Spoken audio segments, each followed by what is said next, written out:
Everyone, BPSC 67 unexpected result और इनके expected behaviour दोनों एक साथ चल रहा है। अभी अगर हम लोग एक साथ नहीं हुए और हमने एक साथ आवाज नहीं उठाई इस इनके मनमानी के खिलाफ, तो इतना तय बात है आगे ये हमारे भविष्य के साथ खेलते ही रहेंगे और कुछ भी नहीं होगा। 67 में जो लोग बहुत सपोर्ट कर रहे थे चीजों को, अब वो भी इनके खिलाफ आ गए हैं क्योंकि रिजल्ट में उन्होंने धांधली देख ली है। 113 का कट ऑफ उन्होंने देख लिया है, तो रिजल्ट क्या हुआ अब समझ में आ रहा है कि नहीं, हमें मिलना चाहिए था, हमें एक साथ रह के अपनी बात को उठानी चाहिए थी। एग्जाम होना, सिर्फ एग्जाम हो जाए इस इंटेंशन से जिन लोगों ने एग्जाम दिया था, आज वो गेम के बाहर है।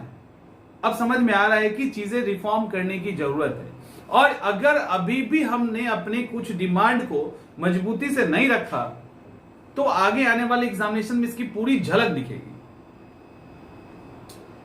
पूरी झलक दिखने वाली है।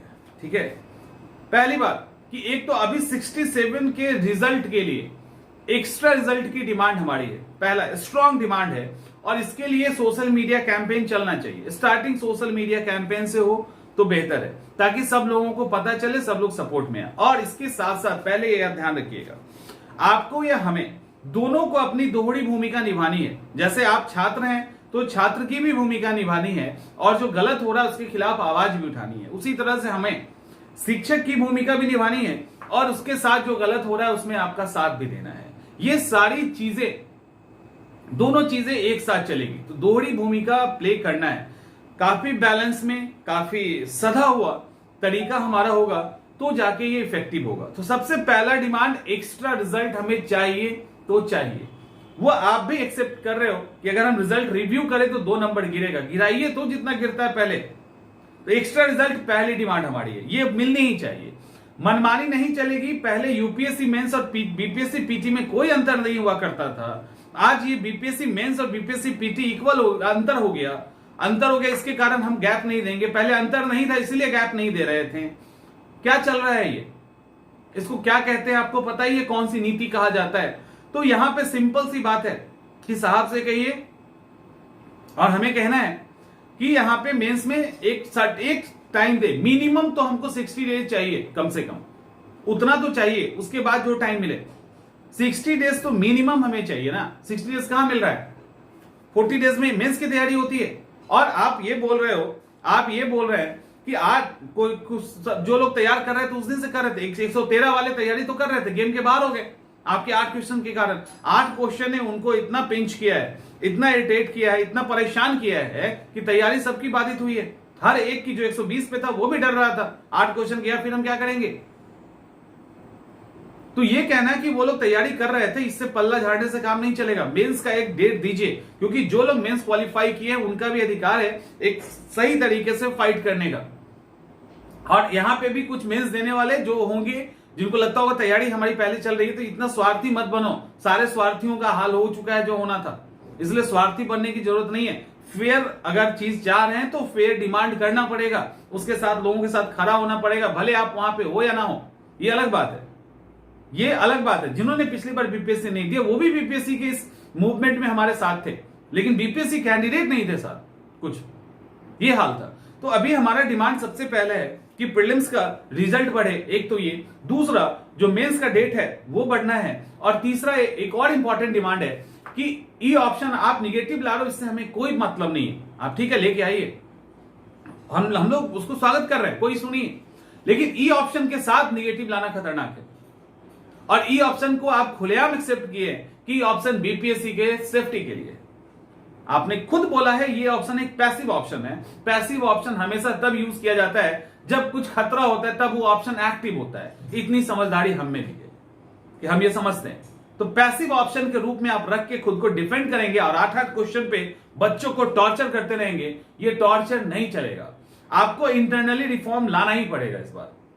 ये सारा ठिकरा बच्चों पे फोड़ के अपनी सारी कमियों को आप दूर कर रहे हो, मैनुअली चेक कर रहे हैं, फलाना कर रहे हैं, ढिमाका कर रहे हैं, चीजें चल रही है, और कोई भी चीज पूरी नहीं हो पा रही है। ये जो 2 दिन बाद आपको करना है वो 2 दिन पहले आपको नहीं पता है। कैलेंडर 2 दिन पहले अपडेट कर रहे हैं कि 2 दिन बाद क्या होगा, वो अपडेट कर रहे हो तब भी आपसे नहीं हो रहा है, क्या कैलकुलेशन के अंदर मिस्टेक है आप देख लीजिए। मैथमेटिक्स समझा रहे हैं सबको आप, अब मिस्टेक कितनी बड़ी है, कितना बड़ा गैप है, n/2 और n/6 पावर n होता है। तो यहां पे ई ऑप्शन के साथ निगेटिव मार्किंग ये एकदम से खतरनाक है, आगे दिखेगा आपको। एक और है, ऑप्शनल पेपर को ये ऑब्जेक्टिव बनाना चाह रहे हैं। ऑप्शनल पेपर ऑब्जेक्टिव क्यों बना रहे हो? स्टूडेंट का परेशानी कम होगा कि परेशानी बढ़ जाएगी? आप ऑप्शनल पेपर को हटा दीजिए ना। आप या तो ऑप्शनल पेपर को हटाइए, जैसे वैसे छोड़ दीजिए, वो स्केलिंग वाला चक्कर है वो लगाइए। बेहतर है कि बीपीएससी से संभलेगा नहीं, तो बेहतर है ऑप्शनल को हटाई दो, हटाओ उसको, झंझट ही खत्म कीजिए ऑप्शनल का। ये तो हो सकता है ना, तो ऑप्शनल पेपर को रिमूव कीजिए। ऑब्जेक्टिव करके क्या पढ़ाओगे आप उसको? ऑब्जेक्टिव करना आसान होता है क्या? फिर ऑब्जेक्टिव हो, आपको अभी लग रहा होगा ना कुछ स्टूडेंट को कि ऑप्शनल जब ऑब्जेक्टिव होगा, क्वालिफाइंग होगा तो इजी हो जाएगा। इजी नहीं होगा, आपका बर्डन उतना ही रहेगा और रिस्क फैक्टर बढ़ जाएगा आपका। आपको अभी पता नहीं है ऑप्शनल पेपर का। ऑप्शन जब यूपीएससी के अंदर ऑप्शनल पेपर प्रीलिम्स के अंदर था ना, तो क्या होता था, ऑप्शनल के कारण लोग बाहर हो जाते थे। तो इस चक्कर में मत रहिए। और क्वालिफाइंग के कारण हम उतना क्यों पढ़े? सिंपल सी बात है, ऑप्शनल पेपर आप क्वालिफाइंग क्यों कर रहे हो भाई? ऑप्शनल पेपर की गरिमा उसके लिखने से होती है। ऑप्शनल पेपर क्या एक डिग्निटी है, गरिमा है, मैंने कई बार कहा है इस बात को। उसके साथ आप छेड़छाड़ मत कीजिए, करना है तो उसको हटा दीजिए। उसके बाद 2 शिफ्ट में एग्जाम, एक शिफ्ट का तो पेपर बन नहीं रहा ठीक से, 2 शिफ्ट में आप एग्जाम ले रहे हो। एक शिफ्ट का पेपर नहीं बन रहा, 2 शिफ्ट में एग्जाम लेंगे, दोनों का अलग अलग मार्क्स जारी करेंगे। फिर तो वही ढाक का 3 पात वाली स्थिति हो रही है। फिर से आप ढाक की 3 पात कर रहे हो। जब पिछली बार इसको कह दिया गया कि बीपीएससी एक ही शिफ्ट में होगा, तो ये फिर दोबारा 2 शिफ्ट लाने की क्या जरूरत है? बेईमानी के सारे रास्ते खोल रहे हैं। स्टूडेंट्स से कोई मतलब नहीं है, अपने कैंडिडेट को इन करवाना है, एकमात्र मकसद यही है इस रिफॉर्म का। तो ये किस बात का? इसके लिए आपको और हमें एक साथ आना ही पड़ेगा, कोई ऑप्शन है नहीं, कोई विकल्प नहीं है। और ये अभी तो सोशल मीडिया कैंपेन स्टार्ट कीजिए, हैशटैग पे स्टार्ट कीजिए। आप लोग काफी समझदार हैं, मेरे पास तो ट्विटर अकाउंट भी नहीं है, मुझे चलाना नहीं आता एक्चुअली। तो आप लोग हैशटैग पे स्टार्ट कीजिए उसको। कुछ और तरीका है तो हमें बताइए, हम भी इन्वॉल्व होंगे उसमें, लेकिन हैशटैग से स्टार्ट कीजिए। अभी यूनिटी जरूरी है, साथ में पढ़ाई चलता रहेगा, साथ में वो सारी चीजें चलती रहेंगी, कुछ रुकेगा नहीं, क्योंकि रोक के कोई चीज आगे नहीं बढ़ाया जा सकता है। एग्जाम होगा, आज नहीं 10 दिन बाद होगा, 20 दिन बाद होगा, बट एग्जाम तो होगी ना। और आपको तैयारी भी करनी है, आपको फाइट भी देना है, और कुछ जो कट ऑफ है वो तो ऊपर जाना ही, मतलब जितना है उसके आसपास 110 के आसपास तो आप उम्मीद करेंगे। और निगेटिव मार्किंग ये लाके ये कहना चाह रहे हैं कि कट ऑफ नहीं बढ़ेगा, तो ये इनकी गलतफहमी है। आपको क्वेश्चन के स्टैंडर्ड को बढ़ाना पड़ेगा। क्वेश्चन स्टैंडर्ड लेके आइए, जो कमीशन की तैयारी, एक तो क्वेश्चन 150 क्वेश्चन सेट नहीं होता है इनसे, 150 क्वेश्चन ये सेट नहीं कर सकते हैं।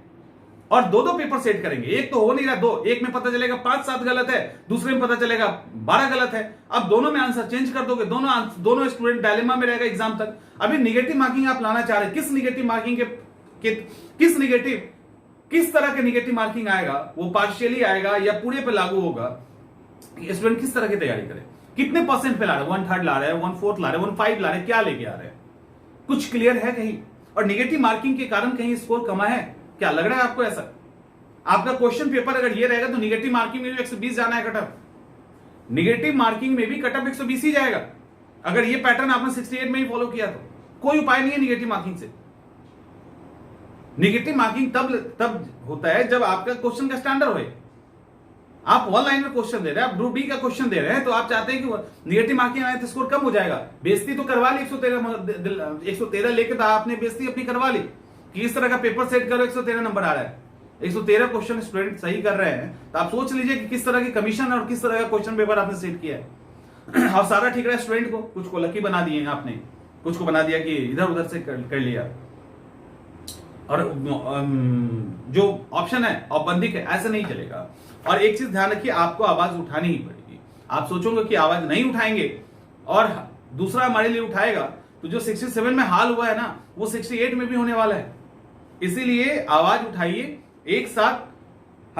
हम पीसीएस के स्टूडेंट हैं, ये हमने पिछली बार भी दिखा दिया। लाठियां खाई बट लाठी चलाई नहीं।